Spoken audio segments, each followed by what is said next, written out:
Happy Juneteenth. This is A Rude Awakening. I'm Sabrina Jacobs. On today's show, There are scientists that saying that living in our community automatically takes 15 years off your life. If you could give me something, I want my 15 years back, right? San Francisco Bayview Hunters Point Shipyard is still a Superfund site and still poisoning the residents. We'll start the hour with Ariane Harrison and Malik Washington of the Marie Harrison Community Foundation and Bradley Angel of Green Action for Health and Environmental Justice. Then, the exhaustive bombshell reporting by investigative journalist Greg Schwartz. His latest piece in Counterpunch is entitled The Gaslighting of San Francisco at the Hunters Point Shipyard. But first, the news.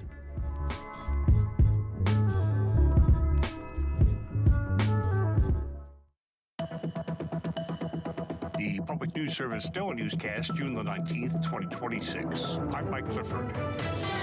Janice Lewis George won Tuesday's Democratic primary for mayor in D.C., setting up a potential showdown with the Trump administration over its moves to challenge the city's limited autonomy. The AP notes that Lewis George, likely to take the top spot in the November general election, replacing moderate Muriel Bowser. And ahead of tomorrow's opening, celebrities and former presidents celebrated the new Obama Presidential Center in Chicago Thursday. The New York Times notes the rare event drew four former presidents standing together: George W. Bush, Bill Clinton, Joseph R. Biden Jr., along with Barack Obama himself. An invitation was not extended to President Trump, who recently compared the center to a trash heap. Meantime, people who paid into Social Security for their entire working lives could see their monthly checks cut by 22% as early as 2032, according to a new report from the program's trustees, unless the Congress steps in. 1 in 5 Americans receive benefits, and it's the biggest source of income for people who can no longer work. Bill Sweeney with AARP points to recent polling showing that 8 in 10 people age 50 or older don't want lawmakers to cut Social Security in order to save it like they did back in 1983. The last thing they need to be doing when prices for everything are going up and people are stretched so thin is to look at cutting Social Security even further. What they need to do is shore up the finances without cutting the benefits that people have earned. The revenue shortfall is largely due to declining fertility and immigration rates, which means fewer workers contributing Social Security payroll taxes.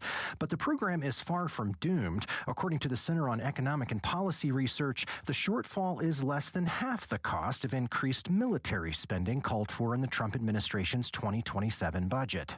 I'm Eric Galatas. And more than 14,000 people, including alumni at Fisk University in Nashville, are voicing their concerns about a proposed data center on campus. The historically black university's Quantum Leap master plan includes a $400 million 5-acre data center development billed as an innovation center that would drive academic excellence and enhance workforce development. Fisk University President Dr. Agina Walker-Clark says she's disheartened by the opposition from alumni and elected officials, saying they're misrepresenting the good work of the university. Clark says the final design of the data center is still unknown, but stresses the university does not intend to bring a polluting data center operator to the campus. When we say do no harm, is a result of 2 years of research where we now know that the energy source, the water, the environmental footprint will not be affected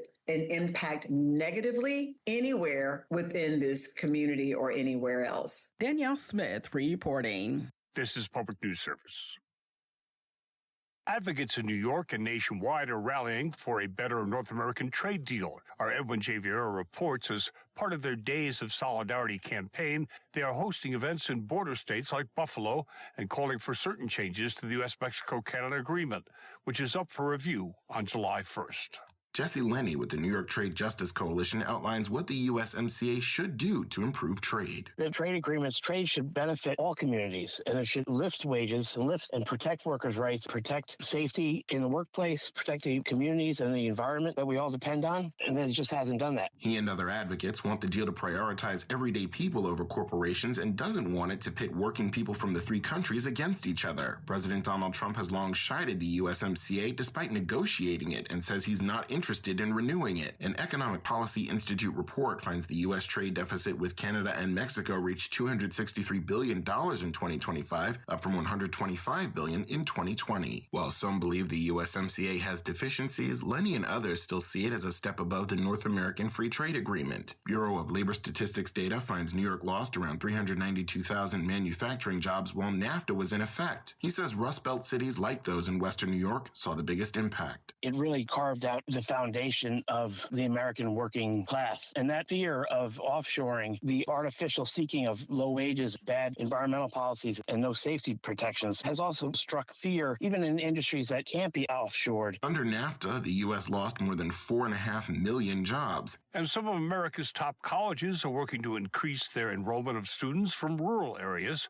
and provide the unique support that they need to succeed. While 90% of rural students complete high school, less than half go straight to college, according to the U.S. Department of Education. Marjorie Betley, executive director of the STARS College Network, says more college recruiters are building relationships with rural high schools and helping students see the value of earning a degree. We don't want to contribute to any sort of brain drain. We want to make sure that they know they can get this great education and they can also still be an integral part of their home community. Last year, more than 90,000 rural students applied to STARS member schools like Dartmouth, Yale, and Brown University. That's up 15% from 2024. Data show rural students are also more likely to drop out of college than their urban or suburban classmates. Support for this reporting was provided by Lumina Foundation. I'm Catherine Carley for Commonwealth News Service. Many rural high schools don't offer advanced placement courses, so schools in the STARS College Network are offering rural students increased academic advising to help them fulfill their college dream. This is Mike Clifford for Public News Service, member and listener supported. Find our trust indicators at publicnewsservice.org. American civil rights advocate and a scholar of critical race theory and intersectionality, Kimberly Crenshaw. The moment that Clarence Thomas was finally confirmed, I said, this is going to change the rest of our lives. Luke said, all because they refused to believe a black woman. I call this a massive intersectional failure. When we look at some of the consequences of that failure, some of the long-term results of that, we've lost campaign finance reform on a 5-4 vote. We lost Section 5 of the Voting Rights Act, 5-4 votes. We look at all the 5-4 votes that were made possible by that failure to believe Anita Hill, and we have to recognize that this intersectional failure not only impacts black women, not only impacts communities of color, it undermined the security and the democracy of the entire nation. Storytelling for social change, only on KPFA.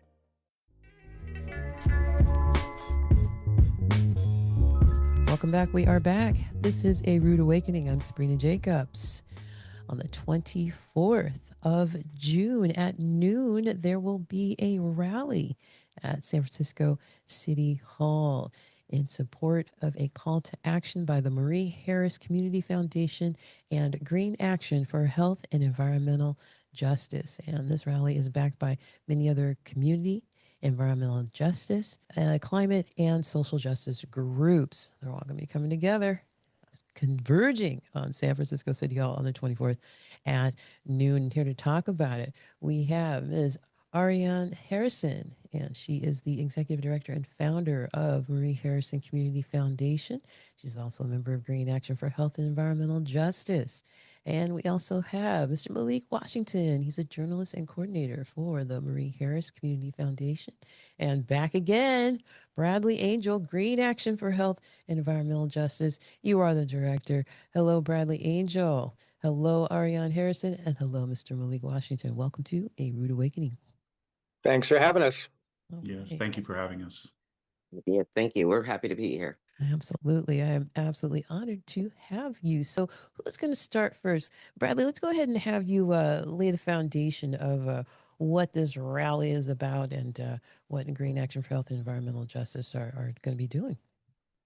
Well, on June 24th, as Green Action and Marie Harrison Community Foundation and so many other residents and community groups from Bayview, Hunters Point, and allies, for years we've been, not just following the ongoing saga of the completely messed up and inadequate and botched cleanup at the so-called cleanup at the notorious Hunters Point Naval Shipyard Superfund site.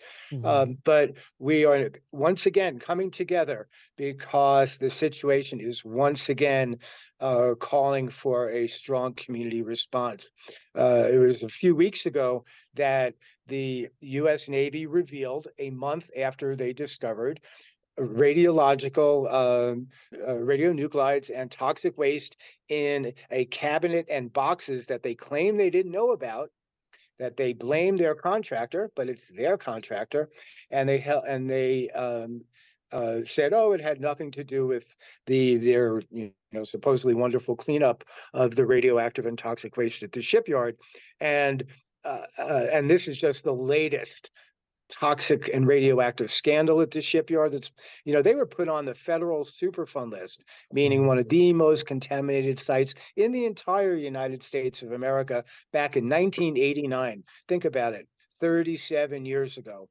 And they are still, quote unquote, finding more radioactive materials, more toxic waste that they claim they didn't know about. And that's because they haven't looked properly.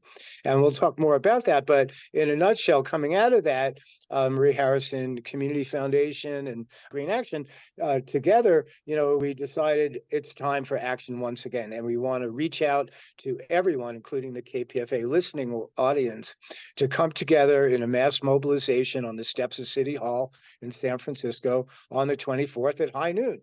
And we're going to be calling on the mayor and the city to support the community demands. And I'll let Ariane and Malik talk about those demands. But that's the context. It's more contamination, botched cleanup, more cover-ups, and I'd say most importantly, the people of Bayview Hunters Point continue to suffer serious health impacts as well as environmental threats to the entire Bay Area and San Francisco Bay.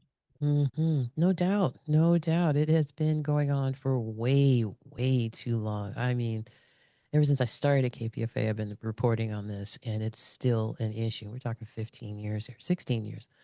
My goodness. Okay. So, Ariane Harrison, the executive Yes. director. Yes, go Yes. ahead. Mm-hmm. So, for me, Mm-hmm. this is personal, right? Right. It's very personal. It's something that's close to my heart because I'm thinking about the residents, which have gone unresolved for a very long time. They say in close proximity to all of these sites. There we have mobile sources of pollution already, and we have stationary sources. So imagine that mixed in with the Navy shipyard and the cross contamination that happens between radionuclides and human beings, right? Mm-hmm. So when I'm thinking about that, I'm thinking about the health impacts that have already taken place. I'm thinking about the 98 percentile of infant immortality rate that's concentrated over in the southeast sector of San Francisco.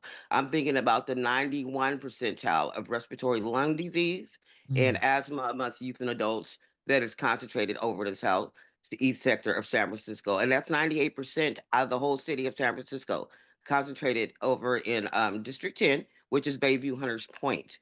Mm-hmm. Um, so for me, with the Navy and the way that they report out, I mean, they had airborne plutonium, right? Airborne plutonium. White people were doing tours and having art shows and stuff like that, and it took them 11 months to report out that happened. Who does that? You know what I'm saying? Right. And then they said it was a breakdown in communication. At the end of the day, it's about liability. Nobody wants to do any form of restorative justice, and Mm-hmm. I'm looking at that through a lens of what is the disbursement or payout for residents. They deserve that. With these statistical findings, Mm-hmm. the number one killer of everybody is going to be healthcare financially, right? Right. Okay, Mm-hmm. number one, you can't treat us if you don't know what's in our body. And it's so shameful that they don't want to look there, but Dr. Sunshine is doing an amazing job of documenting that, right? Mm-hmm. Okay. And the just the lack of oversight for these sites is just maddening. It's maddening, and Mhm. it pisses me off because here I am, 7 generations later, still fighting the same fight. You Right. know, Right. Exactly. Exactly. So with Lori, I mean, is he responsive at all to the demands of your organization of Green Action and whatnot, or is his office well, responsive at all? Well, we shall see. He has an environmental person, but I have yet to see him say anything that's significant or substantial regarding the shipyard. I'm just going to keep it real. Yeah. Um, and we need to have that from him, and we need him to be a little bit more proactive. You know what I'm saying? If he has somebody, which he does, and they're supposed to be an environmental person, where you at? Right. Right. you know, I'm Exactly. just saying. Up for You know, review. Way overdue. Up for review. My Way goodness. overdue, more than Hmm. way overdue. Right. I've asked the district attorney's office, which you know about, because it's like two articles with two different district attorneys asking for them to have somebody that's astute in environmental law. And then generally, we need somebody that's fighting for us, not on behalf of the city to protect them from us. You know what I mean? There you go. Exactly. Exactly. Work together. It's about working together. Very, very simple. All right. Well, thank you for that, Ariane, getting us started here. Malik Washington, journalist and coordinator for the Marie Harrison Community Foundation. Talk to us. First and foremost, thank you for having me. And I want to get straight to the point of just telling our audience what our demands are. And then I'll get into some other surprises. All right. Okay. So, first, our first demand is health reparations for impacted residents. And after I get through listing the rest of our demands and speaking, I would love Ariane to kind of like put a little more nuance and context to this call for health reparations for impacted residents because her and I have talked about this in the past, and I really like her critique and her explanation. But anyway, let me continue. Mhm. Number two of our demands is independent community supervised retesting of the entire shipyard in impacted areas. Number three, public funding for independent community experts with full site access. Number four, clean up to the highest protective standards for residential safety. Number five, no transfer or development of contaminated land. And number six, long-term health monitoring and community investment. Now, there can be long explanations for each one of those, okay? Mhm. And like I said, I'd like Ariane to touch base on a couple of them, but I want to catch you up on some of the activism, journalism, and research that's been happening behind the scenes. There's some things happening behind the scenes that our audience needs to know, and I'd like to share with you. Number one is that the city attorney's office, and that's led by David Chu, has actually recruited an environmental justice prosecutor, and they've brought her in from Antioch. And she has a very interesting backstory. Her Wow. name, yes, she has a very interesting backstory. Her name is Aletha M. Sargent. And Mm. she was the prosecutor, one of the lead prosecutors on the Antioch police racist text scandal. Remember that, where they were sicking dogs on black folks and calling them Yes. all kinds of monkeys and all kinds of disrespectful, And, dehumanizing terms, and got caught. and got caught. And she was the prosecutor that held them accountable. And Wow. she is being brought in to be the environmental justice prosecutor for the city and county of San Francisco. So we're hopeful that there's going to be some accountability and Mm. justice somewhere along the line. At least maybe we have somebody that's watching and protecting the interests of the people other than us, right? Right. But Right. and that's so important. Another thing is, I think it's important for us to give kudos and acknowledge um, other journalists and organizations that have been standing by at watch for us. And one of the journalists I want to give a shout out to, his name is Greg Schwartz, and Greg is about to release a expose about the lab and some of the scandal behind this findings of these new radionucleotides and how it's been kind of like hush hush and cover up and nobody's really speaking out because there are people in the community that are supposed to be having our back, the Citizens Advisory Committee. And I'm going to say this with my full chest. You have to advocate zealously and passionately for this community when you find out that contamination can harm residents. You don't sit on that information. You should be the first one at the door, at Mayor Lurie's door, knocking on the door and saying, we need you now. And we haven't seen that assertive and aggressive action out of our community advisory council. And we're hopeful that we hope to see that. But if not, we're going to keep pressing. We're going to be sending letters out to Mayor Daniel Lurie and to Assembly Member Matt Haney. And Ariane and I, we attended the Rafiki Coalition's 40th anniversary. Mayor Lurie was there, and he said something that caught my attention. I talked to him briefly, and I told him he had some work to do, and he said, "I'm working," and I believe him. He shook my hand firmly. He looked me in the eye. I got a really good feeling, and I'm hoping that feeling will translate into action because he said he cited the evidence of the premature birth rates in the Black community. He also touched upon the infant mortality rates in the Black community. And one thing that we have to say is District 10, Bayview Hunters Point, has the highest rates. We have the worst infant mortality rates in the whole city and county. All right. And now with this finding of new radiation, and the mayor also mentioned the disparities. He talked about the disparities and he said there cannot be no story of San Francisco without talking about Black San Franciscans. Okay. So these words that he was saying led me to believe that he's cognizant of the disparities. And then if we show you more tangible and evidence that's showing that there's disparities, that our community is being poisoned, that you need to act on that. You need to speak of it. We need to know that you're with us. So we're calling him in rather than calling him out.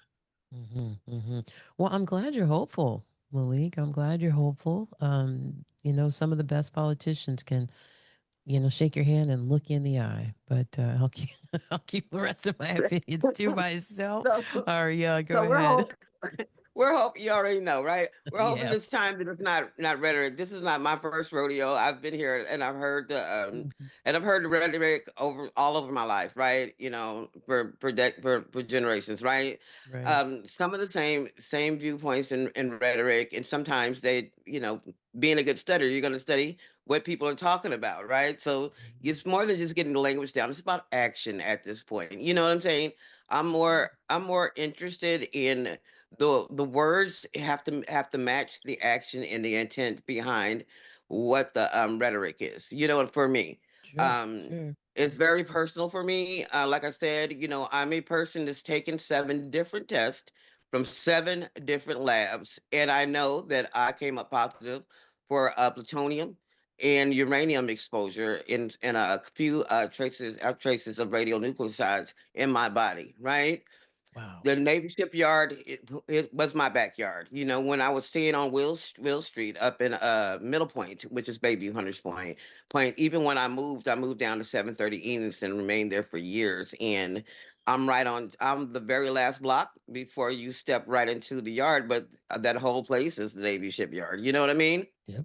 Exactly. So, for me, nobody's ever disputed what I've said about my tests because if I got 7 tests from 7 different labs, seven different labs, how can you dispute that? When I got the first test, they were like, I think something's wrong with that. And I said, I'm prone to believe you. That's why I went and got more, you know what I mean? There From you different go. places. There you go. So stop playing with me, right? And that part. And as a mother and now a grandmother, I'm concerned and worried about the youth that are coming behind me. There Are you we go. going to have another generation that is subject to this kind of outcome? You have licensed professionals that are clinicians and are doctors and that are scientists that saying that living in our community automatically takes 15 years off your life. If you could give me something, I want my 15 years back, right? We're running out of time, but I got one more question. This is a situation, to me, it seems that uh, could employ some environmental lawyers. And it's wonderful to have this new DA, special DA, I guess you could say, right? Coming out of Antioch with her history, but also other environmental groups, other legal environmental groups, like the Center for Biological Diversity. I mean, they're suing left and right all over the country. Has there been any push to try to work with them and work with their bank of lawyers at the Law Institute? With their This is Well, I'm saying that the foundation is open to working with anyone Okay. that will support us in resolving some of these issues. Okay. So Mm-hmm. if they're interested in working with me, connect it up. You can reach me at www.canwelive.org. Yeah, and real quick, if I could just say, this is Bradley, that the UC Berkeley CanWeLive.org. Law School Environmental Law Clinic, Mm-hmm. and do a shout out to Attorney Steve Castleman. We've been going after the Navy, and now we're, watchdogging and see are there other opportunities to challenge them. And I think ultimately this struggle is going to be won by community persistence. And not just Marie Harrison Community Foundation and Green Action, but everybody, getting everybody on board. It's going to be, sure, lawyers play a role, but this is why we're taking it to the steps of City Hall. It's nice to hear nice words from the elected officials, but we know they look the other way after one of the parcels at the shipyard, where they've now built hundreds of condos, high-end condos, where they swore up and down there would be no contamination, and whoops, they found radioactive objects there. We know when they found the Navy finally released that they found high levels of strontium-90, oops, they claimed that those were incorrect samples. When they found the plutonium in the air after covering it up, oops, we must have had something wrong. And now the radionuclides. So we ain't buying this. And that's why we need to, it's really going to be people power on the steps of City Hall. And Marie Harris Community Foundation, Green Action are inviting Mayor Lurie to come to the rally and speak, but not just speak. Yes or no to the community demands, yes or no. And we need everybody who's available on June 24th at noon to come out and show up and stand up and speak out. And together we can force a better cleanup. A little late, but better late than never. And the stakes are really high. But, for the love of the community and for justice, this is what together we have to do. Absolutely. All right. Ariane, Malik, which one of you would like to close us out? I'm going to say something short. This is not a Bayview Hunters Point issue. It is a San Francisco issue. So San Franciscans need to come out and stand on business for these kids. They deserve a fighting chance. And we know you guys want to see us win, so I'll see you there at the rally. All right. Malik, go ahead. All I can say is we're tired of being subjected to a sophisticated gentrification program. Like Bradley said, and like Ariane said, we need everybody to come out. All power to the people. All right. All power to Thank the you. people. Thank you so much. And Malik, I didn't mean to get on you so hard there, but I am just so bitter. I'm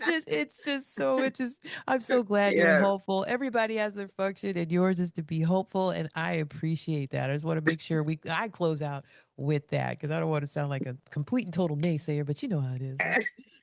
I know exactly how it is.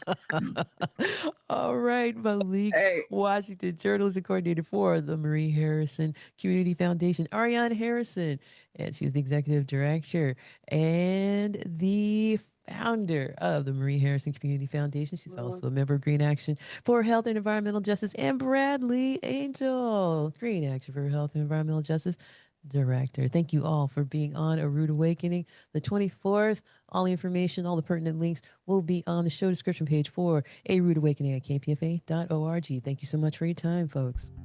Thank you. Thank you.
Welcome back. We are back. This is A Rude Awakening. I'm Sabrina Jacobs. An article in Counterpunch came out on the 14th of June, 2026. It's entitled The Gaslighting of San Francisco at the Hunters Point Shipyard. And this article is written by Greg Schwartz. What is it about? Well, you guessed it, Hunters Point. And the Superfund site that it is. I'm just going to read the first paragraph to all of you. The cleanup at the former Hunters Point Naval Shipyard along the bay in San Francisco's southeast corner remains a huge headache for the Navy, the city, and the citizens of the Bayview Hunters Point neighborhood. The shipyard was listed as an EPA Superfund site in 1989 due to the radioactive mess left behind by the Navy, including the Naval Radiological Defense Lab that operated from 1946 to 1969. Superfund designation means it's one of the most toxic sites in the country and that the parties responsible for the pollution are tasked with paying for the cleanup, with the EPA as the ostensible overseer. And here to talk about it, we've got Greg M. Schwartz. Greg, welcome to A Rude Awakening. Hi, thanks for having me. All right, so this is a Counterpunch exclusive, and I agree 110% because well, first of all, I can't believe that this place is still an issue, that this Superfund site is still in existence. Talk to us about where you're picking up from, because this is one of many articles that you've written over the last 20 years covering this particular story, this particular issue, this particular location in San Francisco, this particular Superfund site, and what an eyesore it is in regards to the environment. Go ahead. Well, actually, I have been covering regulatory capture in the Superfund program for 20 years now. But it goes back to that story I did 20 years ago when I was in grad school at Kent State. It was called Buried Secrets in the Cleveland Free Times, about what local activists alleged was a EPA cover-up of secretly dumped radioactive Cold War weapons waste at this landfill near Canton, Ohio, back in the late 60s and early 70s. And it became a Superfund site in the 80s. And, I worked for more than a year with the activists who other reporters were already calling the Erin Brockovich of Ohio. Chris Borello is her name. She is the president of Concerned Citizens for Lake Township back there. And we got that story published in the Cleveland Free Times and showed how the Science Advisory Board that the EPA had convened to rule on radiation issues wasn't even necessarily qualified to do so by their own admission. The majority of the members admitted that to me when I contacted them. And we also highlighted how the EPA themselves said that they told the Science Advisory Board to look at the landfill as a case in point for making recommendations on how to deal with radiation issues at other Superfund sites around the country. So that's what added national ramifications to that story. And then I thought I was done with that story after we finally got that published. But Chris Borello, every now and then she'd call me up and she'd say, Greg, I know you're going to come back to this story someday. And I would usually respond skeptically, and I'd say, I don't know, Chris. I feel like we took it as far as we could, and I don't know where else I'd go with that story.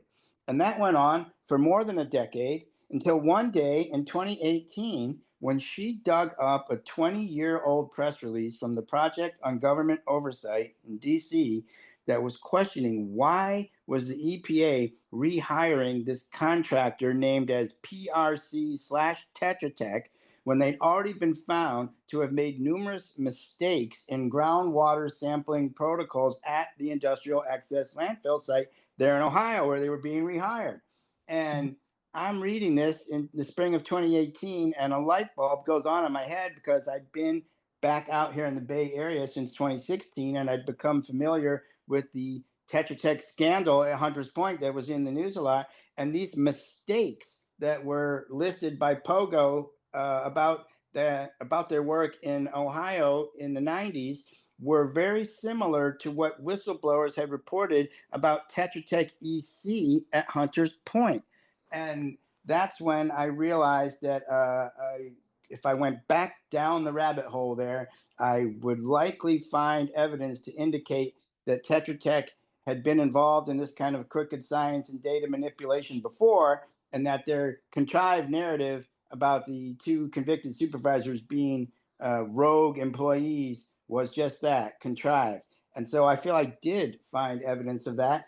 And it was published as a series in the San Francisco Bayview in 2020. And Tetra Tech didn't care for it. They threatened to sue the SF Bayview for defamation if they didn't retract the series. But we stood up to them and they backed down. And so I continue to dig into this. Wow. Wow. Okay. So this Tetra Tech Incorporated, there's Tetra Tech EC, there's Tetra Tech EM, there's Tetra Tech PRC. I think that's right there.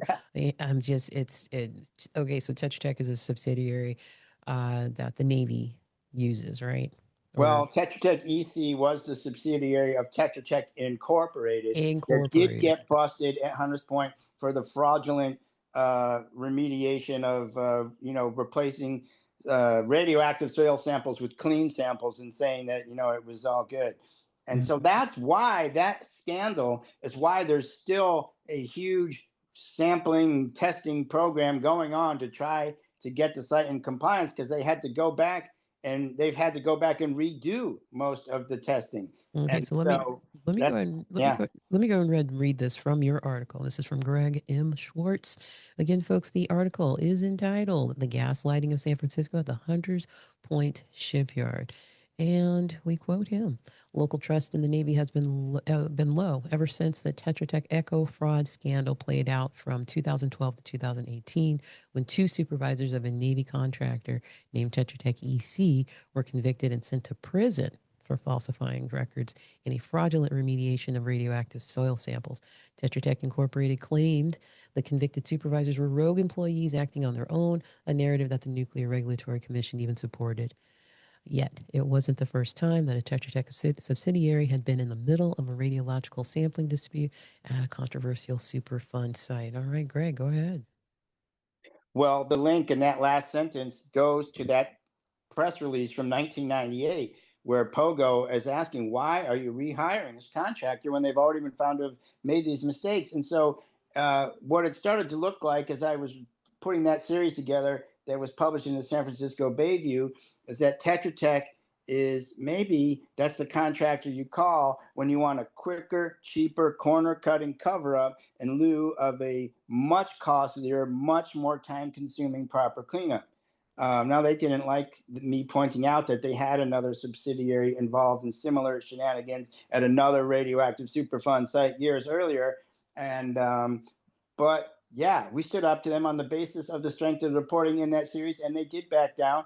And so now, they're out of the picture at Hunters Point. But it looks like the Navy and the EPA are still trying to manipulate the situation to try to get it done as quickly as they can, because they want to transfer this land to the city of San Francisco for very lucrative yet long delayed real estate development. And, as some of your listeners may know, the city of San Francisco the citizens of the city voted back in the year 2000 for a full cleanup to unrestricted residential usage. Unfortunately, that was a non-binding resolution, so they're not legally held to it. And then a few years back, the EPA let it be known that they weren't going to hold the Navy to that level of cleanup for unrestricted residential use. So that's why they have to keep trying to test and try to make sure they don't have any more radiological isotopes popping up. But now, as we saw at the meeting on April 27th, they announced that there had been a lab incident just this past March where some radiological isotopes were detected in air samples from parcel B and parcel C, but they're ruling it invalid because of an allegedly inappropriate data quality control method. So they're basically scapegoating this lab that I found out was called American Radiation Services in Louisiana, called them up to try to get their side of the story, hoping they might dissent. But their general manager told me they'd been advised by their corporate and legal teams not to talk to the public about this incident. I tried to contact people in the company that owns them, the Heal Group, no response. And so that doesn't look good. Another interesting thing about that in that same meeting was that EPA project manager Mike Collins got up and he tried to pacify people, saying, "Yeah, this kind of data quality incident happens now and then." There was another incident at a site back east recently like this, and of course he didn't say who it was, but I suspected I knew, and so I asked him, "Were you referring to the data quality incident with the Tetra Tech subcontractor in East Palestine, Ohio, that the EPA recently had a much ballyhooed press release about catching them back in March?" And he admitted that yes, he was. And so I saw him. He inadvertently connected those two incidents in my mind now. And as I report in this story, the Government Accountability Project, which is a watchdog organization in D.C. that's similar to the Project on Government Oversight, they filed a FOIA request to try to get the data and the lab records and the internal communications surrounding that incident in East Palestine, Ohio cleanup.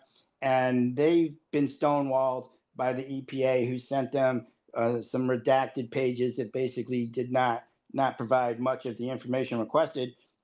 And that's what I'm calling on now for here at this ARS incident in Hunters Point. I think everyone needs to call for the data, the technical reports, the internal communications. We need to see what was really going on there if the EPA and the Navy really want to claim they're being transparent about the alleged gold standard science that they're using. Because if you're not going to share this information, then how can we really trust you? And I think that is the real problem here at Hunters Point and in these other Superfund cleanups is trust. The EPA is always saying, trust the science, trust us, but we've seen too many examples where crooked science and data manipulation were used to trust them anymore. Yeah, exactly. How can anybody trust that? Why would anybody trust that? And, they're trying to move towards this space of, complete cleanup, so that that land can be re-released or released back to the city. In the case of Hunters Point, and obviously in the case of Palestine, Ohio. But I don't understand how and why they keep trying to just throw caution to the wind. Just say, F it to all regulations, any and all regulations. We've got even with these folks going to jail, these Tetra Tech folks going to jail. I mean, these folks did prison time or still doing prison time for lying about what they did. So I don't understand this batting it back and forth and let's lie over here and so what, so and so went to jail for lying about it over there and fudging the numbers here. I mean, what accountability? That's what we need. We need accountability and we need people to do their jobs. If people can't live on this land anymore, then that's it. That's all that should be said and done. Put it away, right? I mean, okay, so parcel A, we were talking off mic, Greg Schwartz. We were talking off mic, parcel A. Parcel A is a part of the Bayview Hunters Point shipyard issue. It was contaminated, quote unquote. It was contaminated at one time. It's supposedly cleaned up now, right? It was released to the city. That parcel A was released to the city. And Lennar Group has been battling fisticuffs trying to get that land because it's waterfront land. It's great real estate. They can make a lot of money off of it. So with that, how cleaned up is that parcel? Good question. I wouldn't want to live there. I know, right? Anywhere over there, and Exactly. I feel bad for the people who are stuck there. And so, yeah, accountability. So the Citizens Advisory Committee is supposed to hold the Navy accountable, right? Theoretically, Right. and they talk tough sometimes about it. There was a meeting last fall where Dr. Veronica Honeycutt, who is the chair of the committee, she said something like, "This committee is going to require proof that the Tetra Tech fraud has been addressed." But I have to wonder if she even knows what that would look like. And I don't hear her asking the Navy for more accountability with the records of what's going on. What are you afraid of? Mm-hmm. What are they afraid What of? have you got to hide? Yeah. I If mean, you have nothing to hide, let's see it. Exactly. So that, I guess that's actually a question. I mean, can you speculate what they would be hiding and why? I mean, Yes. if they're doing their job, they're doing their job. If it comes up negative that this can't be cleaned up, it can't be cleaned up. We've had benzene burning underground for decades now. Well, Go ahead, Greg. If the lab detects these radiological isotopes, then that suggests there's still a larger problem that needs much more cleanup. And so that's when one of their go-to strategies for when that happens is to rule the data invalid, come up with some contrived reason to say, oh, they didn't do it right. And so this is a pattern, and I recognize this pattern because of my prior reporting on the industrial excess landfill in Ohio, where there was a similar incident in the early 90s where a lab detected plutonium and tritium in groundwater samples, and then they got scapegoated for doing that and said, oh no, this lab did it wrong. We're going to have to do this again. And in that case, the lab controls for environmental pollution in Mexico, they dissented. And they said, no, you gave us bias procedures and we called it out. And then we did it. And like you said, you wanted it anyways. And now you blame us. And so that's why I really wanted to try to hear from the ARS lab to get their side of the story. But they're not talking either. So that's, interesting. No one seems to want to talk about this. And that strategy of scapegoating the lab, seen it before. And to me, that's raises a red flag to be cautionary about what's going on and want to get more information. That is the voice of Greg Schwartz. Greg is an award-winning investigative journalist with 2 decades of experience covering public affairs with a focus on environmental justice issues. And he has covered big picture stories with national ramifications at news outlets including Enviro News, Counterpunch, San Antonio Current, Austin Bulldog, KPFA Evening News. So he's an alumni. San Francisco Bayview, Cleveland Free Times, and Echo Watch. His 2009 San Antonio Current cover story, Crime Scene Cleanup on the city's Toxic Triangle area, won a Lone Star Award for investigative reporting from the Houston Press Club. More recently, he was honored by the Society of Environmental Journalists as an SEJ Spotlight Reporter of the Week in April 2021. When this SF Bayview series on regulatory capture and the EPA Superfund program was featured.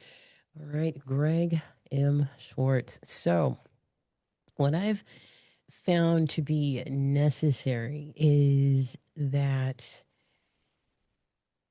we have to follow the money in these situations. Yep. So let me ask you this. Now, as far as the land that is considered a Superfund site in Palestine, Ohio, in comparison to the land that is a Superfund site in San Francisco, California, what are the differences between those two pieces of land?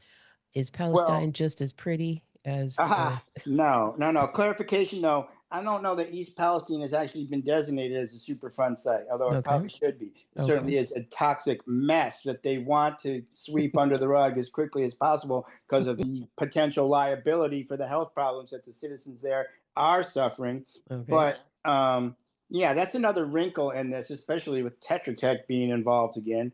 But it's the industrial excess landfill in Ohio, in Uniontown, Ohio, about halfway between Canton and Akron. That's the other Superfund site.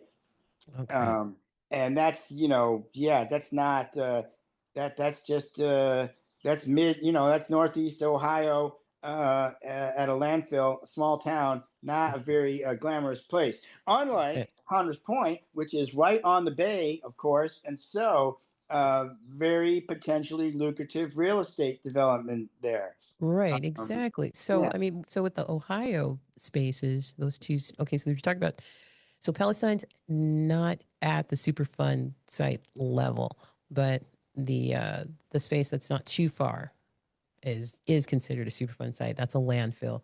Okay, got it. So not as glamorous as the San Francisco Bay. Okay, so why is Tetra Tech not doing their job as far as the Ohio site is concerned, and as far as the San Francisco sites are concerned? Well, Tetra Tech will claim that they are doing their job in East Palestine and that it was their subcontractor that got caught doing the inappropriate shenanigans. But I think that's why GAP filed their FOIA request, the Government Accountability Project, because they suspected some scapegoating going on there. And then when Mike Collins from the EPA linked Hunters Point and the East Palestine data quality incidents by mentioning them, by comparing them, that gets me thinking the same suspicion about the ARS incident.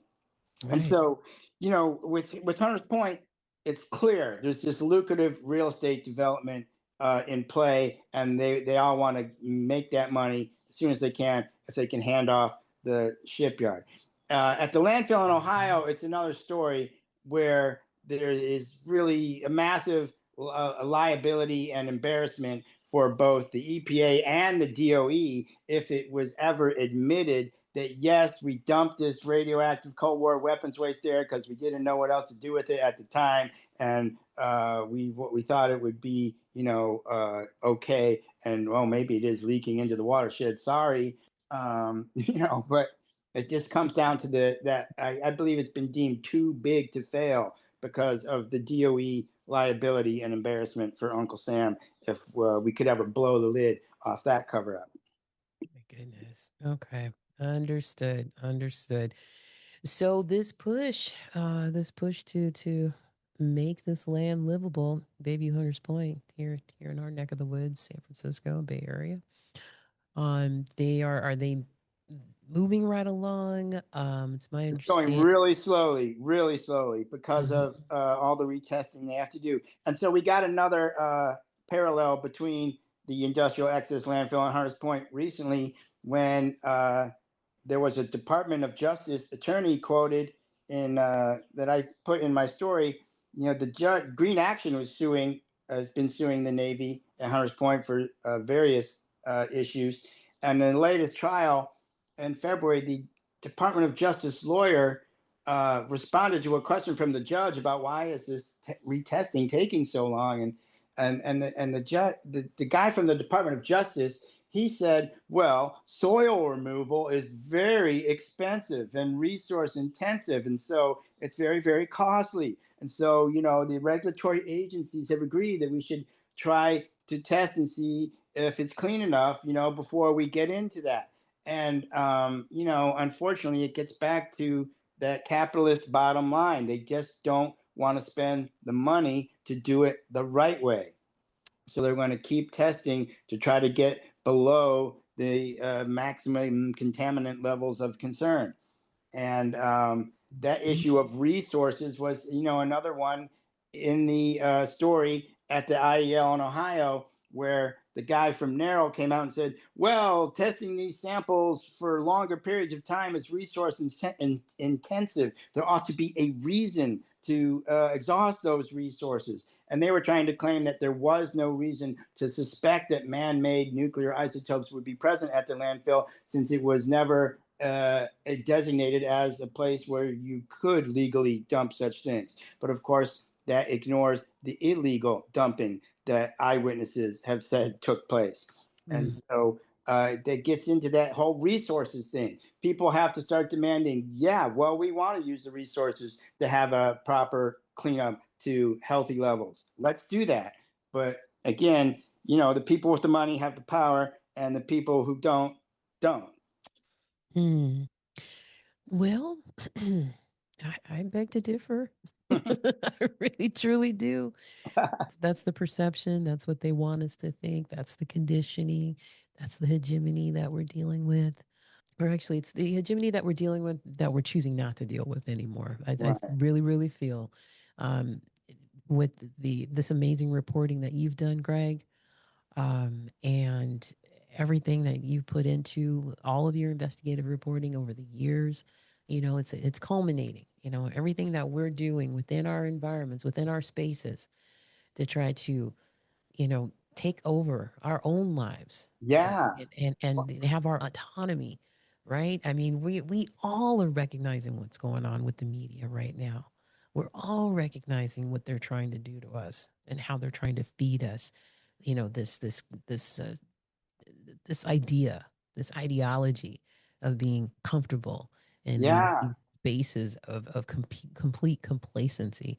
We're not going for that anymore. You know what I'm saying? So I think that this is a piece. This is a piece of a larger puzzle that you've been putting together over many, many, many years. And I applaud you for what you're doing. And you're empowering us. You're empowering all of us. Anybody that's listening to this, anybody that's reading this article, in Counterpunch is going to Thank you so be much. I'd love to empowered. believe it is heading towards a culmination. And I would invite Absolutely. your listeners to contact the Navy and the EPA and ask that, yes, we would like to see the records from this ARS lab incident in March. Show us the data, show us the technical reports, show us the internal communications. Along with that incident with the Tetra Tech subcontractor AL Houston in East Palestine. Let's see those records as well. Let's compare them. Give us all the information so we can see for ourselves instead of asking us to trust you. That was the voice of Greg M. Schwartz, people. Greg M. Schwartz. And we were discussing his latest piece in Counterpunch. This came out on the 14th of June, entitled The Gaslighting of San Francisco at the Hunters Point Shipyard. Just taking us that next step forward as far as what's going on with the cleanup or lack thereof. Greg M. Schwartz, thank you so much for being on A Rude Awakening. Truly appreciate your time. Thank you.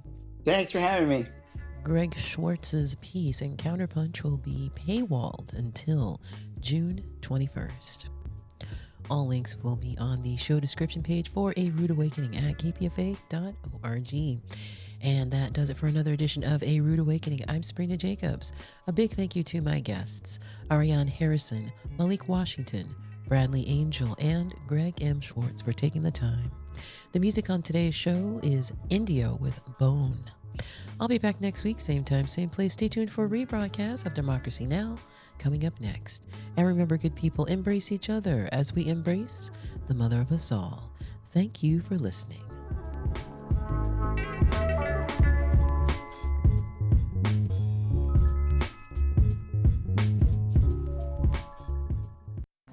For 75 years, KPFA has presented progressive voices who spoke truth to power. Martin Luther King Jr. It would be rather absurd for me to be working for integrated housing and integrated schools and not be concerned about the survival of a world in which to integrate. And I think we've got to see that the question now is the survival of mankind. John Fitzgerald Kennedy said on one occasion, mankind must put an end to war. A war will put an end to mankind. This is where we are today. And so let us continue to stand up for peace. And let us continue to stand up for freedom and justice. 94.1 FM, 75 years of building community trust. Support us today at kpfa.org. You know, the modern economy is fascinating. You pay to watch TV, You pay to listen to music. You pay to store your photos. I'm not going to name names, but Rod has an app that reminds him to drink water. Wait. And we're not judging. We're just saying, if you're going to forget you're paying for something every month, make it KPFA. We'll even let you name the price. You let us know how much KPFA is worth to you. For as little as $5 a month, you can become a monthly sustainer, a guardian of KPFA. Feeling cheeky? Do 10. Feeling generous? Do 50. Since 1949, listeners have kept this place alive by giving what they can. You pick the number. We'll keep the radio on. KPFA.org. This is 94.1 KPFA and 89.3 KPFB in Berkeley, 88.1 KFCF in Fresno, and online everywhere at kpfa.org.